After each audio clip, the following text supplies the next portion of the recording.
Today on the Deep Dive, we're stepping away from the big headlines and going, really granular. We're tracing the intertwined lives of two specific orcas, Nandu and Samoa. And our mission here is to dig into these incredibly detailed wiki sources, specifically the Orcapod wiki and the Killer Whale wiki. Yeah, to pull out the facts, the medical details, and just the life events that shaped their really short time. It's a fascinating set of sources because you're not getting a broad history. You're getting dossiers, really. Files with specific lengths, weights, medical crises. It's a very clear, if sometimes conflicting, window. And the first fact is their most immediate connection. Nandu and Samoa were captured on the exact same day, November 14th, 1983. Off the coast of Iceland, yeah. But here's the detail that really anchors their story in a much bigger context. They weren't alone? No, not at all. They were captured alongside a third orca whose story became, well, globally known, Tilikum. Right, so the fact that they share that specific date and location with him, it immediately places their personal stories inside that much larger, much more visible narrative about captivity. It tells you that this trio, they all went through the same defining trauma on the same day. It connects their story to a tragedy you likely already know, even if you don't know their names. So let's pivot to Nandu and Samoa themselves. Nandu was the male, captured very young, maybe only a year or two old. Samoa, the female, was a bit older, maybe 3 to 5. And their names, Nandu means happy in Hindu, and Samoa's is land of plenty in Fijian. Their shared journey started right away. The records show they were taken to the Hafnarfsjötur Aquarium in Iceland. But that wasn't a long-term home. It was more of a holding tank, a processing center, really. For what? Physical exams and... Yeah, determining gender, age, basically appraising them before they were sold and shipped overseas. And that first big move was all the way to South America.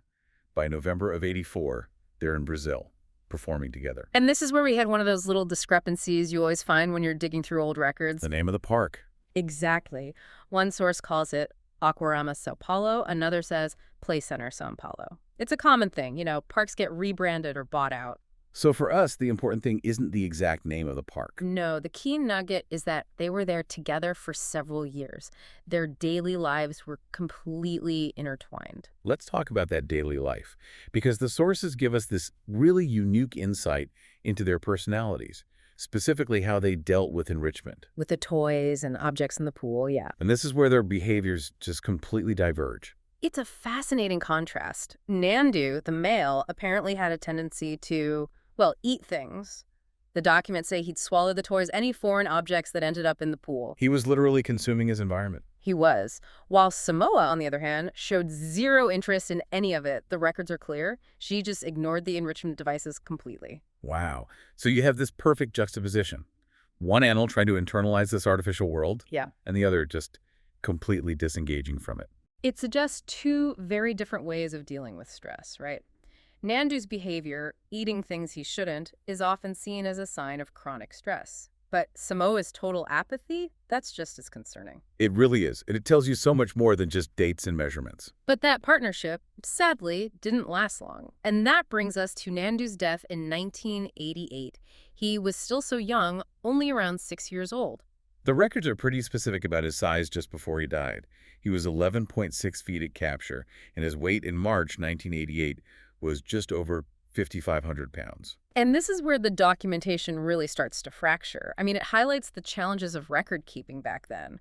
First, there's a 5-day difference on the date of death. One source says March 2nd, the other says March 7th. A date difference is one thing, but the causes of death, that's where it gets really strange. It's what we really need to unpack. We are talking about two completely different medical issues. One source says he died from a systemic Toxoplasma gondii infection. It's a parasite, right? Exactly. A protozoan disease that can cause severe illness, especially in the brain. It's an infectious crisis. Okay, so that's one theory. What's the other one? The other recorded cause is an adrenal gland tumor. So, a parasitic infection or cancer? I mean, they're not even in the same ballpark medically. One is an invader, the other is an uncontrolled growth of cells. The fact that the records couldn't definitively distinguish between the two, it says a lot about the diagnostic procedures at the time. It's a huge insight. Yeah. But whatever the cause, Nandu's death in 1988 ended that partnership and left Samoa alone. For almost a year, yeah. She was isolated from her own species. The documents note she was only performing with bottlenose dolphins. She lost her only orca companion. And that period of isolation, that seems to be the turning point that pushed her story into the U.S. system. It was. In May 1989, she was transferred to SeaWorld in Aurora, Ohio. There she was put in with 2 other females, Kahana and Kalina. But Ohio wasn't her final home. No, it shows you how mobile these animals were. By October 1990, she was moved again, this time to SeaWorld San Antonio, Texas. And the records there describe her as a reliable performer. She did the waterworks shows, and notably, no documented aggression towards trainers. She seemed to have settled into that large park routine. But, the records also show a really dramatic and strange shift in her behavior started around this time. This is the detail that really stands out to me. It's a very specific behavioral note. The sources say she started hurling herself out of the water and crashing onto the slide-out areas of the pool. Over and over. Which isn't a trained behavior, it was something else entirely. An anomaly, yeah. And it happened to coincide with a huge life event. In 1991, she became pregnant.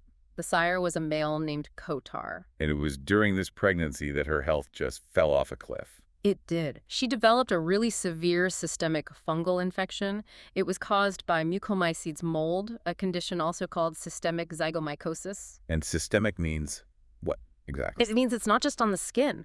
The mold spores are circulating through the entire body, attacking vital organs. The vets knew something was wrong, didn't they? They saw an elevated white blood cell count. Right, a classic sign that the body is fighting something fierce. But the problem was it was a fungal invader. And the broad-spectrum antibiotics they were using are designed for bacteria. So they were completely ineffective. Totally. The infection just kept progressing. And this all leads to the final tragic event on March 14th, 1992. Samoa went into premature labor. And she couldn't pass the calf. No, she passed away a few hours later. The postmortem found that the fungal infection had spread everywhere. It was in her brain and in her reproductive system. And the calf, a little female, was very small, maybe 230 pounds, and likely already deceased before labor even started. It's just a cascade of medical failures all at once. And here's where we can connect the dots back to that weird behavior, the crashing on the slide-outs. Right. The sources themselves speculate on this. Given that the infection had reached her brain, they hypothesize that this odd, violent behavior might not have been psychological. It might have been a physical symptom of the neurological damage and the pain from the infection that was already raging through her body. That reframes it completely. What might look like stereotypical captive distress could actually be a sign of debilitating physical disease. Precisely. It makes you wonder how often behavioral issues are misdiagnosed when there's an underlying, unseen physical cause. So, to synthesize this for you, the listener, we started with Nandu and Samoa, captured together with Tilikum. They live as a pair in Brazil. Before Nandu dies young, around age 6, with these completely conflicting medical records, a parasite or a tumor. Then Samoa, after a year alone, goes into the SeaWorld system, only to die at just 11 or 12 from a complex fungal infection, all complicated by a failed pregnancy. The documentation gives us not just a timeline, but a really forensic look at the profound medical challenges of their lives. And to give you one last concrete image here, think about Samoa's growth. At capture, she was about 13 feet long. By her death, she had grown to almost 17 feet and weighed over 6,000 pounds. All of that maturation happened inside these parks. And that, coupled with their short lives, 6 years for him, 11 for her, leads to our final thought. This incredible level of detail, even with its conflicts, forces us to ask, how much does this information redefine what we should expect for the lifespan and health of these animals in captivity versus the wild, and what is the true cost of these documented histories? It's definitely something to think about as you process the details from this deep dive.